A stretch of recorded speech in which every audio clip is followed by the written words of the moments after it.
नमस्कार, जय जोहार। छत्तीसगढ़ न्यूज में आपका बहुत बहुत स्वागत है। चलिए देखते हैं आज की 25 फटाफट काम की और महत्वपूर्ण बड़ी खबरों को। पर इससे पहले आप वीडियो को कहां से देख रही हैं, कमेंट में बताना बिल्कुल ना भूलें। बिलासपुर को 21 करोड़ के मिनी स्टेडियम की सौगात। छत्तीसगढ़ के बिलासपुर में मुख्यमंत्री विष्णुदेव साय ने शासकीय बहुउद्देशीय उच्चतर माध्यमिक शाला मल्टीपर्पज स्कूल के मैदान को संवार कर बिलासपुर स्मार्ट सिटी लिमिटेड द्वारा 21 करोड़ 79 लाख रुपए की लागत से तैयार किए गए मिनी स्टेडियम का लोकार्पण किया। इस दौरान उन्होंने मैदान में उतरकर क्रिकेट मैच भी खेला। इंडोर स्टेडियम के अवलोकन के दौरान उन्होंने बिलियर्ड्स, स्नूकर में भी हाथ आजमाए। सीएम ने यहाँ फिजिकल एक्सरसाइज के लिए बनाए जिम में भी कसरत कर सभी को फिट रहने का संदेश दिया। कॉलेज स्टूडेंट्स को मिलेगी सिटी बस की सुविधा। बैठक में संभाग आयुक्त ने दिया फैसला। चंदूलाल चंद्राकर शासकीय चिकित्सा महाविद्यालय कंचादूर की प्रबंधकारिणी स्वशासी समिति की बैठक महाविद्यालय के सभा कक्ष में संभाग आयुक्त एसएन राठौर की अध्यक्षता में हुई। एडीएम अरविंद एक्का भी बैठक में सम्मिलित हुए। बैठक में समिति की नवीन नियमावली, बचत चिकित्सा महाविद्यालय की आवश्यकताओं की आपूर्ति और समस्याओं के समाधान के संबंध में निर्णय लिया। शहर से महाविद्यालय तक सुविधाजनक आवागमन के लिए सिटी बस चलाने का फैसला लिया गया। एयरपोर्ट जैसी सुविधाओं से लेस होगा रायपुर दुर्ग बिलासपुर रेलवे स्टेशन। खर्च होंगे 1354 करोड़ रुपए। मोदी सरकार ने छत्तीसगढ़ को एक और बड़ी सौगात दी है। अमृत भारत स्टेशन योजना के अंतर्गत रायपुर दुर्ग बिलासपुर रेलवे स्टेशनों का पुनर्विकास होगा। साथ ही यात्रियों को सुविधा प्रदान करने के लिए भारतीय रेलवे ने बड़ी बजट की घोषणा की। योजना के तहत बिलासपुर को 435 करोड़, रायपुर को 456 करोड़, दुर्ग रेलवे स्टेशन को 463 करोड़ रुपए की लागत से पुनर्विकसित किया जा रहा है।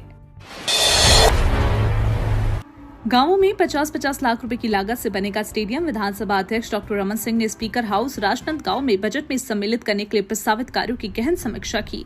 विधानसभा अध्यक्ष ने कहा, आम जनता से जुड़े लोकहित के कार्य प्राथमिकता से करने की जरूरत है। मेडिकल कॉलेज में मूलभूत सुविधाओं के लिए विद्युत, दिग्विजय स्टेडियम के इंडोर बैडमिंटन, बास्केटबॉल कोर्ट में विद्युतीकरण, संधारण एवं संचालन, अंतर्राष्ट्रीय हॉकी स्टेडियम में फ्लड लाइट लगाने के संबंध में आवश्यक दिशा निर्देश दिए। बिलासपुर में 29 करोड़ 76 लाख की लागत से बना multi level parking. CM Sai ने किया लोकार्पण। मुख्यमंत्री विष्णुदेव साय ने बिलासपुर के सिटी कोतवाली स्थित मल्टी लेवल पार्किंग का लोकार्पण किया। 29 करोड़ 76 लाख की लागत से 3.5 एकड़ में कोतवाली थाना परिसर में 3 मंजिला मल्टी लेवल कार पार्किंग बनाया गया। Multi level parking ground floor के अलावा सभी फ्लोर में पार्किंग की सुविधा दी गई, जिसमें 192 कार, 325 बाइक एक साथ पार्क की जा सकती हैं। सीएम साय ने कोदबा में अपेक्स बैंक खोलने की घोषणा की। मुख्यमंत्री विष्णुदेव साय जशपुर जिले के पत्थलगांव तहसील के ग्राम बागबहार मिनी स्टेडियम में आयोजित 33वें ओपन चैलेंज ट्रॉफी फुटबॉल प्रतियोगिता के समापन समारोह में शामिल हुए। मुख्यमंत्री श्री साय ने इस मौके पर प्राथमिक स्वास्थ्य केंद्र बागबहार के 10 बेड के अस्पताल को 30 बेड में उन्नयन करने की घोषणा की। उन्होंने बागबहार के शिव मंदिर के पास तालाब के सौंदर्यीकरण, विश्राम गृह निर्माण, बागबहार चौक चौराहों में हाई मास्क लगाने, मिनी स्टेडियम में आवश्यक सुविधाओं का विकास, कोदबा में अपेक्स बैंक खोलने की घोषणा की। पीएम किसान सम्मान निधि पाने के लिए करानी पड़ेगी फार्मर रजिस्ट्री। पीएम किसान सम्मान निधि का लाभ प्राप्त करने वाले प्रत्येक किसान को अब फार्मर रजिस्ट्री कराना अनिवार्य होगा। भारत सरकार ने वेब पोर्टल चालू कर दिया। फार्मर रजिस्ट्री का कार्य निर्धारित समय अवधि में 2 चरणों में किया जाएगा। प्रथम चरण 24 से शुरू हो गया है। तृतीय चरण आज से 31 दिसंबर तक चलेगा। भारत सरकार ने वेब पोर्टल चालू कर दिया है। फार्मर रजिस्ट्री का कार्य निर्धारित समय अवधि में 2 चरणों में पूर्ण किया जाएगा। छत्तीसगढ़ की जेलों में सुधार के लिए रायपुर से शुरू होगा ऑपरेशन क्लीन। हिस्ट्री शीटरों पर होगी सख्ती। छत्तीसगढ़ की जेलों के बिगड़े हालात को सुधारने की कवायद तेजी हो गई है। जेल विभाग डीजी हिमांशु गुप्ता ने राज्य की जेलों में सुधार के लिए अब ऑपरेशन क्लीन चलाने के लिए निर्देश दिए। फिलहाल इस ऑपरेशन की शुरुआत रायपुर सेंट्रल जेल से की जाएगी। बाद में इसे प्रदेश भर की जेलों में लागू किया जाएगा। जेल के अधिकारियों ने बताया कि जेल में बंद हिस्ट्री शीटरों, आदतन बदमाशों पर सख्ती बरती जाएगी। छत्तीसगढ़ में अब तक 6,76,000 मैट्रिक टन हुई धान खरीद। छत्तीसगढ़ में धान खरीदी का सिलसिला जारी है। 14 नवंबर से शुरू हुई धान खरीदी अभियान में अब तक 6,76,000 मैट्रिक टन धान खरीदी हो चुकी है। राज्य में अब तक 1,44,000 किसानों ने अपना धान बेचा। आपको बता दें, धान खरीदी का यह अभियान 31 जनवरी 2025 तक चलेगा। खाद्य विभाग के अधिकारियों ने बताया कि इस खरीफ वर्ष के लिए 27,68,000 किसानों द्वारा पंजीयन कराया गया है। इसमें 1,45,000 नए किसान शामिल हैं। 50% छूट पर फ्लैट्स, 30% पर मिलेगी दुकान। आरटीए का बड़ा ऑफर। रायपुर विकास प्राधिकरण ने मध्यवर्गीय परिवारों को बड़ी राहत प्रदान करते हुए बकाया राशि के भुगतान पर शानदार छूट का प्रस्ताव रखा। अब यदि बकायेदार एक मुश्त भुगतान करते हैं तो उन्हें आवासीय योजना में 50%, व्यवसायिक योजना में 30% की विशेष छूट मिलेगी। इसके अलावा प्रधानमंत्री आवास योजना के तहत मिलने वाले फ्लैट्स पर रखरखाव और जलकर के लिए सरचार्ज की राशि पर 100% छूट भी दी जाएगी। ये ऑफर 31 मार्च 2025 तक रहेगा।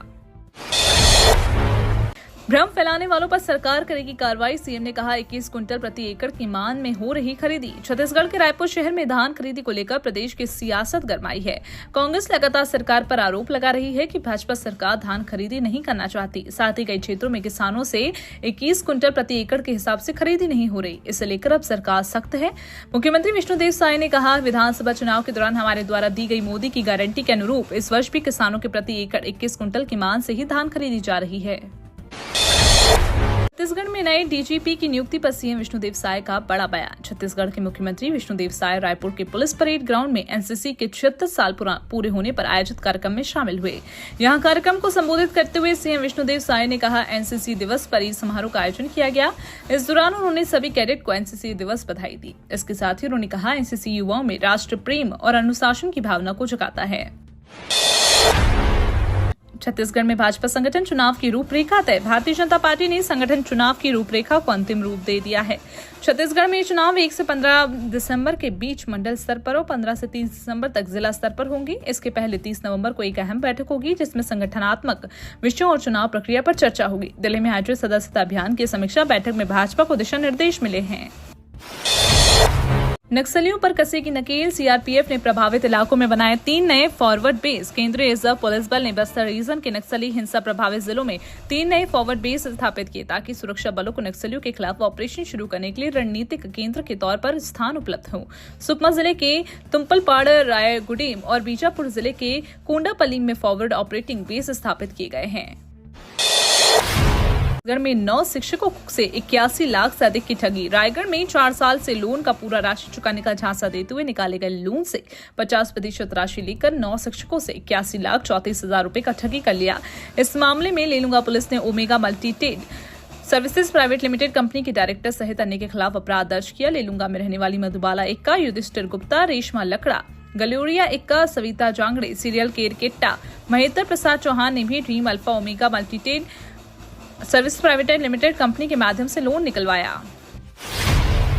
यूपीएससी की तैयारी करने वाले स्टूडेंट से लाखों रुपए की ठगी। छत्तीसगढ़ के रायपुर में आईएएस आईपीएस बनने का सपना देख रहे छात्र छात्राओं से धोखाधड़ी हुई। यूपीएससी की तैयारी कराने वाली संस्था ने स्टूडेंट से फीस का पैसा लेकर पढ़ना बंद कर दिया। कोचिंग संस्थान बंद करके डायरेक्टर फरार हो गए। इसकी शिकायत पर पुलिस ने अपराध दर्ज कर मामले की जांच शुरू कर दी। पुलिस के मुताबिक आयुर्वेदिक कॉलेज के पास स्थित कोटिल अकेडमी में यूपीएससी, सीजीपीएससी, व्यापम आदि की तैयारी करवाई जाती है। रायगढ़ में अवैध धान परिवहन के खिलाफ एक्शन। मिनी ट्रक से 132 बोरी धान जब्त। छत्तीसगढ़ के रायगढ़ में अवैध धान परिवहन के खिलाफ कार्रवाई लगातार जारी है। सक्ती जिला की ओर से मिनी ट्रक में लोड 132 बोरी अवैध धान जब्त किए गए। खरासिया थाना क्षेत्र के पलगड़ा पहाड़ के पास अवैध धान के परिवहन को रोकने के लिए चेक पोस्ट बनाया गया। चेक पोस्ट की ड्यूटी में लगे कर्मचारियों से जब वाहन की जाँच की तो उसमें धान मिला।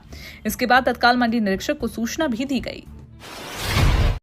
अनूपपुर कटनी तीसरी रेल लाइन परियोजना के अंतर्गत नौरोजाबाद स्टेशन यार्ड का मॉडिफिकेशन। बिलासपुर कटनी रेल मार्ग भारतीय रेलवे स्टेशन के महत्वपूर्ण मार्गों में से एक है जो छत्तीसगढ़ के बिलासपुर से मध्य प्रदेश के कटनी तक फैला हुआ है। ये रेल मार्ग दक्षिण पूर्व मध्य रेलवे के अंतर्गत आता है और विभिन्न महत्वपूर्ण शहरों औद्योगिक क्षेत्रों को जोड़ता है। अनूपपुर कटनी रेलखंड स्तरीय राज्य के प्रमुख शहर बिलासपुर, रायपुर, दुर्ग, रायगढ़ से होकर कटनी के रास्ते उत्तर भारत तक जाने वाले महत्वपूर्ण मार्ग का हिस्सा है। 26 नवंबर को केंद्र सरकार के खिलाफ जुटेंगे किसान। बड़े प्रदर्शन की तैयारी। किसान अपनी पेंडिंग मांगों को लेकर देश के 750 जिलों में 26 नवंबर को प्रदर्शन करने जा रहे हैं। जिला उपायुक्तों के माध्यम से वो देश के राष्ट्रपति के नाम ज्ञापन सौंपेंगे। घनौरी बॉर्डर पर बैठे हुए किसान भी 6 दिसंबर को दिल्ली कूच करने की तैयारी है। किसान नेता शमशेर नंबरदार ने इस बारे में जानकारी देते हुए बताया कि हरियाणा के किसान संगठनों की इस प्रोटेस्ट के लिए तैयारी पूरी की है। किसानों की कई लंबित मांगे हैं जिनको सरकार ने पूरा नहीं किया, जिसमें एमएसपी पर कानून बनाना भी शामिल है। भारत ने 300 अरब डॉलर का क्लाइमेट पैकेज खारिज किया। अजरबैजान के बाकू में हो रही COP29 की बैठक में भारत ने विकसित देशों की तरफ से दिए जाने वाले 300 अरब डॉलर के क्लाइमेट पैकेज को खारिज किया। भारत ने कहा, हम इससे काफी निराश हैं। विकसित देश अपनी जिम्मेदारियों को पूरा करने के इच्छुक नहीं है। भारत की बात का नाइजीरिया, बोलीविया और मलावी ने समर्थन किया। नाइजीरिया ने इसे मजाक बताया। विकासशील देश 1.3 ट्रिलियन डॉलर पैकेज की मांग कर रहे हैं। अदानी ग्रुप का मामला अब सुप्रीम कोर्ट भी पहुंचा। भारत में इसकी जांच की मांग। अमेरिकी कोर्ट में अभियोग और SEC की शिकायत के बाद अब गौतम अडानी का मामला भारत की सर्वोच्च अदालत यानी कि सुप्रीम कोर्ट पहुंच चुका है। अमेरिका में गौतम अडानी समेत अन्य पर बड़ी कॉन्ट्रैक्ट्स हासिल करने के लिए सरकारी अधिकारियों को रिश्वत देने की भी है, लेकिन सुप्रीम कोर्ट में ताजा याचिका में कहा गया है कि अभियोग के आदेश और SEC की शिकायत अडानी ग्रुप के भ्रष्टाचार का पर्दाफाश है। अडानी ग्रुप के खिलाफ सुप्रीम कोर्ट में ये याचिका वकील विशाल तिवारी ने दायर की है। दिसंबर में इतने दिन बैंक रहने वाले हैं बंद। दिसंबर का महीना शुरू होने वाला है और इस बार भी बैंकों में काफी छुट्टियां हैं। भारतीय रिजर्व बैंक के अनुसार दिसंबर महीने में देश भर के विभिन्न राज्यों में 17 दिन बैंक बंद हैं। ऐसे में अगर आपको बैंक से संबंधित कोई जरूरी काम है तो उसे समय पर पूरा करें, क्योंकि बैंक की छुट्टियों के कारण आपकी योजनाओं में विघ्न आ सकता है। छत्तीसगढ़ में ठंड ने पकड़ी रफ्तार। अंबिकापुर में पारा पहुंचा 8 डिग्री के करीब। उत्तर छत्तीसगढ़ में शीतलहर का दौर जारी है। अंबिकापुर में न्यूनतम तापमान 8 डिग्री के करीब पहुंचा है। रायपुर में न्यूनतम तापमान 15 डिग्री सेल्सियस पहुंच गया। अधिकतम तापमान 29 डिग्री रहा। मौसम विभाग का कहना है कि तापमान में गिरावट का दौर अभी भी जारी रहेगा। रायपुर में 24 नवंबर को आकाश मुख्यतः साफ रहने की संभावना है। अधिकतम तापमान 29 डिग्री सेल्सियस है और न्यूनतम तापमान 15 डिग्री सेल्सियस के आसपास रह सकती है। 21 दिसंबर तक KYC करवाएं। राशन कार्ड उपभोक्ता खाद्य तक नागरिक आपूर्ति एवं उपभोक्ता मामले विभाग ने राशन कार्ड धारकों उपभोक्ताओं की KYC की अंतिम तिथि 31 दिसंबर तय की है। KYC प्रक्रिया के तहत प्रत्येक राशन कार्ड सदस्य को अपना नाम, जन्म तिथि आदि का मिलान अपने आधार डेटा के साथ करना है। यदि धारक 31 दिसंबर 2024 तक अपना KYC प्रमाणीकरण नहीं करवाते हैं तो राशन कार्ड अस्थायी रूप से ब्लॉक कर दिए जाएंगे। विभाग ने KYC PDS HP ऐप भी लॉन्च किया।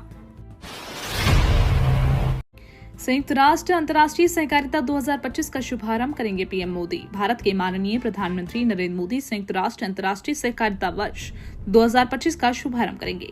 इसकी घोषणा सहकारी संस्था IFFCO, भारत सरकार के सहकारिता मंत्रालय, अंतर्राष्ट्रीय सहकारी गठबंधन द्वारा संयुक्त रूप से आयोजित एक प्रेस कॉन्फ्रेंस में की गई। वैश्विक सहकारी आंदोलन के लिए प्रमुख निकाय अंतर्राष्ट्रीय सहकारी गठबंधन के 130 साल के लंबे इतिहास में पहली बार IFFCO की पहल पर ICA महासभा और वैश्विक सहकारी सम्मेलन की मेजबानी भारत द्वारा की जाएगी। ये तो थी आज की बड़ी खबरें। अगर आपको न्यूज पसंद आई हो तो वीडियो को लाइक और शेयर करना बिल्कुल ना भूलें। धन्यवाद।